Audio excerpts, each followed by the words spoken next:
BRStv, we have our 8th episode of the How to Start a Saltwater Aquarium series. In this episode, we're going to upgrade our water reservoir for our auto top-off system, as well as add a screen net top to the aquarium. In a previous episode, we showed this neat little box that we use to hold our reservoir, which used to be this bucket. You can see that we upgraded to this neat acrylic box, and we'll explain that a little bit later. We did get a lot of questions, actually, about where we got a box like this from. I believe this to be called a footstool, but I'm not really sure. I found it over at Storables, but you can also find similar things at places like Target. So the reason we built this box here is to maximize the amount of usable space inside of our container here.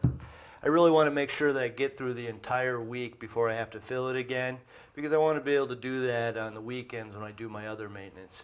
I'm not a real pro with acrylic, so I asked one of my friends to help build this for us. He made this in his shop using acrylic. You can see him rough cutting the pieces here, cleaning up the edges with the router, prepping the acrylic, and finally gluing it all together using solvent. I hope in a future episode we could give a step-by-step of building something like this, because it'd be pretty cool. I think this acrylic reservoir turned out really neat.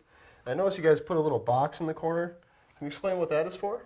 Well, that box there is to hold our pump in place. And beyond that, we also drilled a couple of holes in the bottom.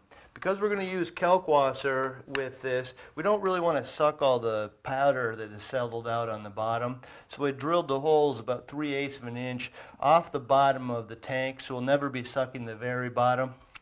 And it will hold our pump upright, which is going to be pretty convenient. Well, that makes a lot of sense. Let's go ahead and assemble all this, and we'll bring it upstairs to the tank. So we have our reservoir installed and everything's hooked up. I think it turned out really nice. It actually holds about double the amount of our 5-gallon bucket we had previously installed, which will easily get us through the week. So some of you may notice we have a screen top on this tank. This is going to help keep our fish in, and I like it a lot better than a glass top. Glass tops really get dirty and reduce light penetration, as well as prevent evaporation, which makes it hard to keep the tank cool. I really like these screen tops a lot. Let's go build one. Alright, so this is what our finished product is going to look like when we're done. It's a nice sturdy rectangle with some clear 1/4 inch netting on the inside. I like to use this clear 1/4 inch because it'll keep basically any fish inside the tank. It's clear, so it's attractive and really doesn't block hardly any light. So, Reed, you want to tell us about the other things that we're going to need to build this? Sure. What you're going to need for this project, some screen frame, your spline roller, 1/4 inch netting, the screen frame corners, some spline, and the only tools you need is going to be a utility knife, a tape measure, and a hacksaw. So most of this stuff can be found at your local hardware store. However, if you're looking for a one-stop shop for all this stuff, we do stock all the components here at Bulk Reef Supply. The one thing that is really hard to find is the 1/4 inch clear netting. We stock it specifically for this project. So the first step we want to do is measure the inside lip of our aquarium, so we know what size to cut our screen frame to. You know, one other thing you want to make sure you pay attention to is to leave room for the corners. They're about 3/4 of an inch here, so we'll need to account for that when we're cutting our frame and assembling the screen frame top for the aquarium. Alright, so we've measured off our first piece here, and we're going to use a hacksaw to cut it to length. One of the things that I've found with this is that if I try to pull through it, it works best rather than actually trying to go back and forth. But these things are pretty thin, so it really isn't all that hard.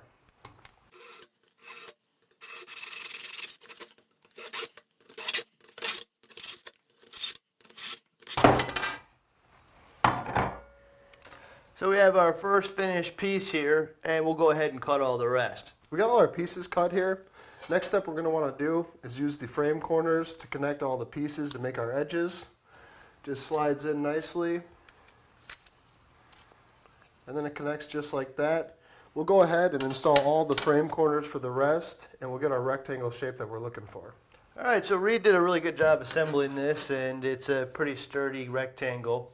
So we're ready to put our screen onto it.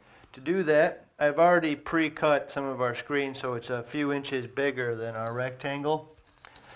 And what we'll do to hold the screen in place is push this spline into the lip of the screen. And we're going to do that using our little roller tool here. And I'll give you a close-up here in just a second of how you go about doing that. Alright, so I have my little piece of spline pre-cut to the length of our frame. Reed's going to help me hold this down so we can get it kind of taut. And I'll begin by pushing it down into the screen frame here. And then we'll use the roller to really get it down in there pretty deep. And so I'll try to keep it as taut as I can as I go all the way across.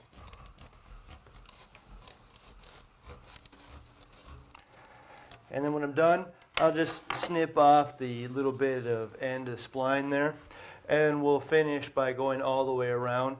Alright, so we have our screen frame assembled now, and the spline's holding in all of the screen to the frame.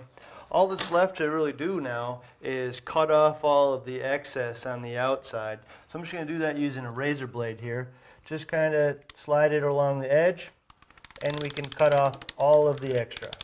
Alright, so we have our screen top here completely finished, and it's ready to go on top of the aquarium. Took us about 15 minutes to do, and I think this is going to be a fantastic way to keep the fish in the aquarium so they're not jumping out without blocking a lot of light or preventing evaporation or causing heat issues like a glass top would. So that wraps up today's episode. In the next episode of the How to Start a Saltwater Aquarium series, we're going to upgrade our lighting to an LED system. If you'd like to be notified when this comes out, subscribe to our YouTube channel or newsletter. Thank you for watching BRStv.